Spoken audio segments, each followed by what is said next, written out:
All the way. No way. Well, thank you so much for SCLC being here, supporting our longshoremen, supporting people in our community. When we think about justice and who SCLC has been in our history, they always have been waymakers and leaders. And right now in our community, what we're fighting is a fight that LCLC is a part of, making sure that all of our workers get fair pay, and also making sure that dignity is actually restored in our communities. When Dr. Martin Luther King, when he passed, one of the things he was fighting for was to ensure that we have economic justice. And LCLC standing here is carrying on that torch, fighting for economic justice. And you better believe wages are economic justice. Retirement funds, that is economic justice. It's finally time for us to take that place and take a real stance to make sure that everyone gets economic justice, and it starts right here and right now. The men and women you see standing behind me, you're looking at America's supply chain. Everything that comes in and out of the U.S. passes through our members' hands, from Canada all the way down to Texas. We are more efficient than machines. We essentially control everything that comes in and out of the United States. Now we don't have any issues with any of our local employers. It's the international employers, these foreign carriers from these other countries. They make hundreds of billions of dollars when they bring those ships from France, Germany, Switzerland, and they dock against U.S. ports. They make hundreds of billions of dollars off of U.S. labor, and they take all that money back to that country. So our members just want their fair share.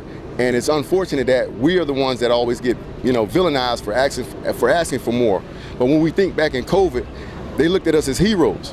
We had a couple of vessels stuck off the coast of Chile with, unfortunately, passengers that had deceased and a lot of sick passengers, and they were seeking refuge. And coincidentally, those vessels docked right here in Port Everglades. And our members risked their lives. Our members put their lives at risk, as well as their families at home's life at risk, just to keep America's supply chain open, even during the pandemic, bringing in supplies, bringing in the masks, bringing in the suits, whatever medical equipment needed.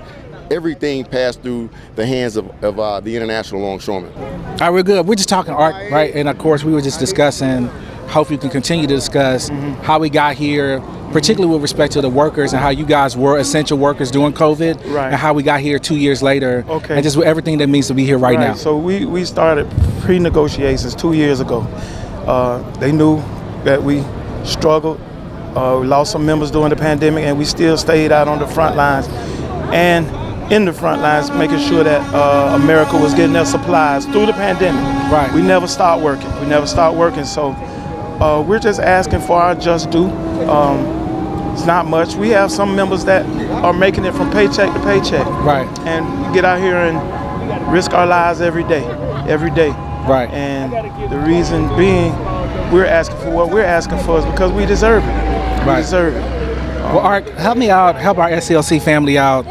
We were talking, a lot of people don't connect the dots. Right. They know what they see in Walmart, they know what they see in Kroger, wherever. Right. How do these ports here, and what you guys do, how does that relate to what they see in their homes and in their communities? So we're striking now, and it's 36 ports. So all of our goods coming in and going out usually come through one of these ports. And we know that we're the vessel, and we're not working at this time. It can impact at some point. Right now, maybe not today, but maybe next week, it'll impact, stuff that's goods that usually come in that aren't here. And for those who would say, well, why are you trying to impact our stuff, right? I don't think that's your goal. No, that's definitely not our goal. Our goal is to let these billion-dollar shipping companies that make a whole lot of money, their CEOs are giving themselves $3 and $4 billion bonuses. Their top executives are getting 50 months of pay as bonus. Wow. So share a piece of the pie. Right. Share a piece of the pie, and that's all we're asking. And it's not much. It's not much. We want what we have due to us based on our performance out there every day and the blood and sweat and tears off of our members' backs. And it affects everybody. I think people didn't realize just what we do.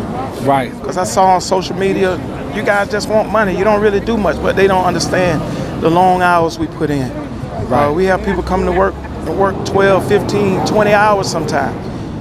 That means a lot. That means a lot. That's not an 8 to 5 or a 9 to 4 job, We actually are out here hustling and bustling on a daily basis. Indeed. Last question for you, Art. We were talking about organizing the impact thereof. You know, a lot of our SCLC family, we're not in areas that have union representation. Okay. But talk about the power of organizing, the power of solidarity, Right. and how you have to be a unit to really speak Yes. truth to power. There is power in the unions. Strength in numbers, organizing, being together as one. Unions are very, very, very, very important. It's very vital that you organize, especially little places or smaller places that don't have union. It's very much to organize. Right. That's the only way to get stuff down. Got to be pro-union, and that's all we ask. That's very critical in organizing and making sure that organized labor is what's happening. And do you see a link between like unions and civil rights groups like SCLC? Yes, very much of a link, because it's the power to stand and be as one in solidarity. It's very important. So I want to say a very big special thank you to Johnny Dixon for doing this. Thank you for everybody for standing up. At the end of the day, everybody deserves to have a job with dignity. Everybody deserves to have a job that actually can help you take care of your family. And there's no reason for wages to be going up. And we have international carriers who are trying to gyp the people who do the hard work. And so this is about fighting for fairness for everybody. This is about making sure that everybody in our communities can actually live a dignified life and take care of their families. There's no reason to be working for the port for being consistent and actually fighting even through COVID, and now to be begging for dollars. This is not the America we serve. And so until we get a dignified wage and retirement, we're going to keep staying here. And if there's no contract, there ain't no work, and we'll be here together. That's right. All right.